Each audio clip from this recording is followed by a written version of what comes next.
جی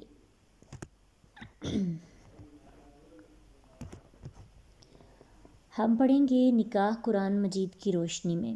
قرآن کے اندر نکاح کے بارے میں کیا احکامات آئے ہیں۔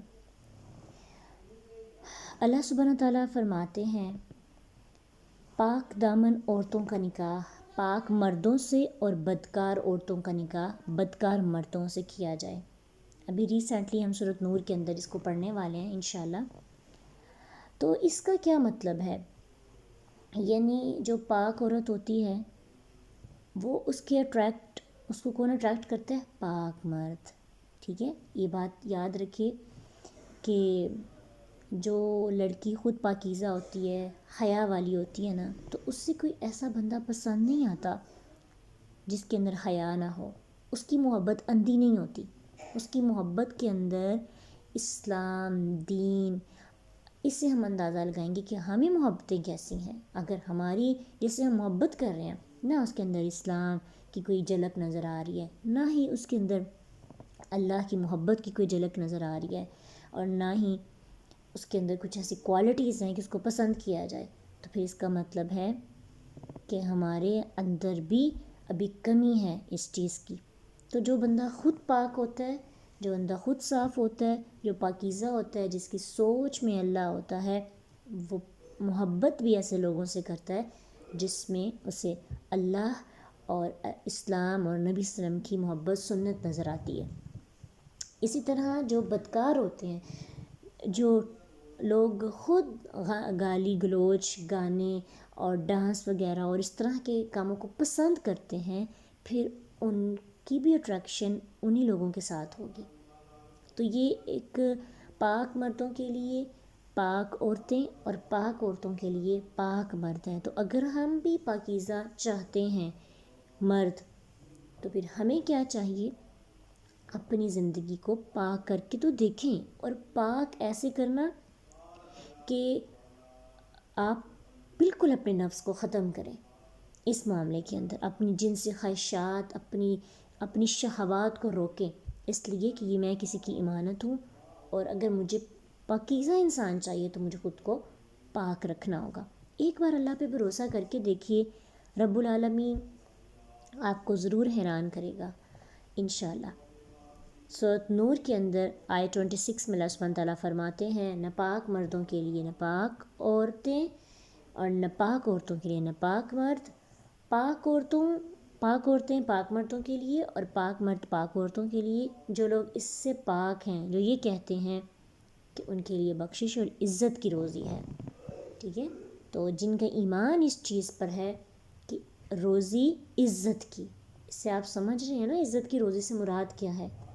کچھ لوگ چونکہ زنا کو اپنی روزی کا سبب بھی بنا لیتے ہیں۔ ہم لوگوں کے ایمان اتنے کمزور ہو گئے ہیں، آپ کو سننے میں ملے گا بہت قریب اب تو عورتیں چند روپیوں کے لیے اپنی راتیں بیچ رہی ہیں، اور وہ چند روپے کتنے ہوتے ہیں؟ 100 کے اندر، ہزاروں کے اندر بھی نہیں۔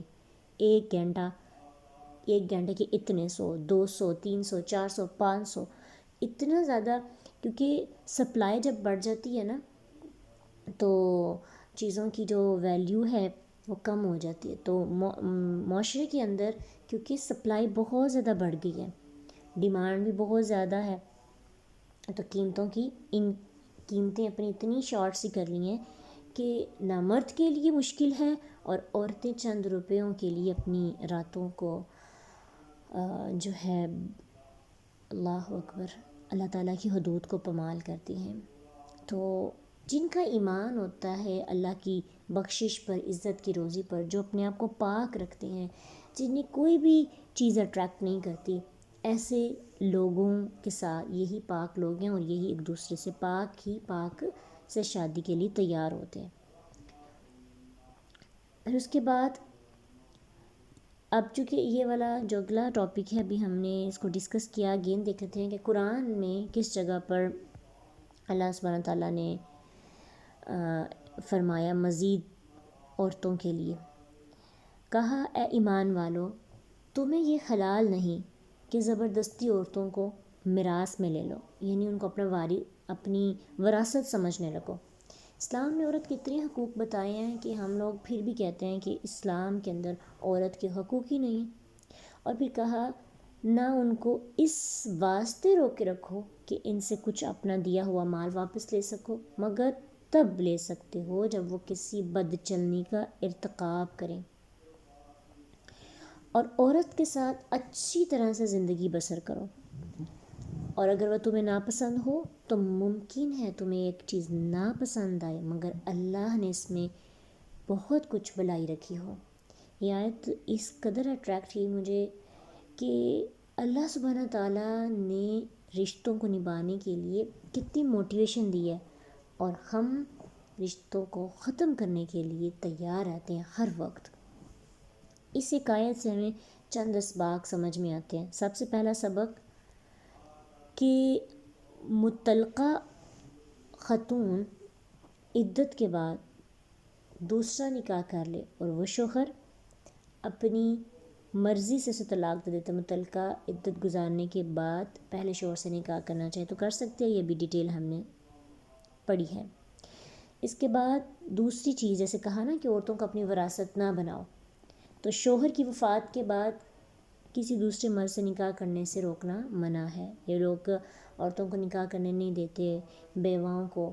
کچھ مذاہب میں ابھی بھی ہے کہ جو بیوہ ہو جاتی ہے وہ ساتھ یا تو اس کو بھی مار دیتے ہیں، جلا دیتے ہیں، اور یا پھر اس کو پوری زندگی جو ہے نا سفید لباس پہن کر رہنے پر مجبور کیا جاتا ہے کہ یہ دوبارہ نکاح نہیں کر سکتی، یہ شادی نہیں کر سکتی۔ اسلام نے اس کی اجازت دی، کہا کہ عورتوں کو اپنی وراثت نہ سمجھو، ان کو نکاح کی اجازت دے دو، نکاح کر سکتی ہیں۔ تیسری چیز عورتوں پر زبردستی کرنا، زبردستی اس کو حاصل کرنا، جیسے بغیر عورت کی مرضی کے اس کے ساتھ نکاح کر لیا جاتا ہے، اور جیسے وڈیرا سسٹم جیسا پہ سسٹم ہوتا ہے نا گاؤں وغیرہ کے اندر وڈیرے ہوتے ہیں اور وہاں کے سردار ہوتے ہیں، وہ لوگ زبردستی عورتوں کے ساتھ عورتوں کو لاتے ہیں، ان سے نکاح کرتے ہیں، تو اسلام میں بھی اس کی اجازت نہیں دی گئی۔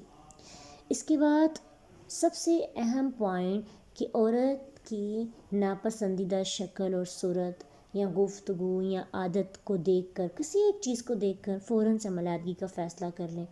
اسلام کہتا ہے ایسا نہ کرو، ہو سکتا ہے تم صبر کرو، تم تحمل سے کام لو، تم درگزر کرو، اور اللہ تعالیٰ نے اس میں تمہارے لیے بڑی بلائی رکھی ہو، تو تعلق نبھانے کی کوشش کرنی چاہیے۔ شادی کا مطلب یہ نہیں ہوتا کہ آپ کو کوئی ایک چیز پسند نہیں آئی تو فوراً سے تعلق ختم کر لیا اور فوراً سے کہا جی نہیں آگے بڑھتے ہیں، کسی اور کو دیکھتے ہیں۔ اللہ اکبر! پاسبل ہے کہ اگلے بندے کے اندر اس سے زیادہ ہی برائیاں ہوں، یا ایسی ہوں کہ یہ قابل برداشت تھی وہ قابل برداشت نہ ہو۔ کہیں پہ بھی پرفیکشن نہیں۔ جب ہم پرفیکشنزم کی طرف بھاگتے ہیں ہمیں کوئی بندہ پسند نہیں آتا۔ آپ لوگوں کی ایک کوالٹی کو دیکھ کر اس کے گرویدہ ہوا کریں، کوالٹیز کو دیکھا کریں، فوراً سے تعلق ختم کرنے کی کوشش نہیں کرنی چاہیے۔ قرآن ہمیں کہتا ہے کہ اتنی جلدی علیحدگی کے لیے قدم نہ اٹھاؤ۔ ہو سکتا ہے کہ تمہیں ہم اپنے ہم سفر میں کسی ایک چیز پر اختلاف ہو، کوئی ایک چیز ناپسند ہو، مگر اللہ نے تمہارے لیے اس میں بلائی رکھی ہو، لیکن آج کل ہمارے قدم بالکل مخالف سمت جا رہے ہیں۔ ہم اپنے لیے فرشتہ صفت انسانوں کی تلاش میں رہتے ہیں، جیسے ہی ہمیں اپنے شریک حیات کی کسی ایک چیز سے اختلاف ہونے لگتا ہے تو ہم یوں سمجھتے ہیں ہمارا تو اب گزارا ہی نہیں، فوراً علیحدگی کے لیے تیار ہو جاتے ہیں۔ یاد رکھیے جائز کاموں میں سب سے ناپسندیدہ کام خاوند اور بیوی کی جدائی ہے، جتنا ہو سکے نبھانے کی کوشش کرنی چاہیے۔ اللہ کو یہ نہیں پسند کہ میاں اور بیوی کے اندر جدائی ہو، یہ آخری حد ہے کہ جب گزارا ہو ہی نہیں سکتا، نہ صبر سے نہ ہی کسی اور چیز سے، تو پھر جو ہے نا ہم تعلق ختم کر سکتے ہیں۔ یقین جانیں پہلے زمانے کی جو خواتین ہوتی تھیں ان کے اندر برداشت بہت زیادہ تھی، وہ لوگ بہت زیادہ برداشت کر کے اپنے تعلق کو بچانے کی کوشش کیا کرتی تھیں، اپنے بچوں کے لیے، اپنے لیے، اپنی عزت کے لیے۔ لیکن کیونکہ رشتہ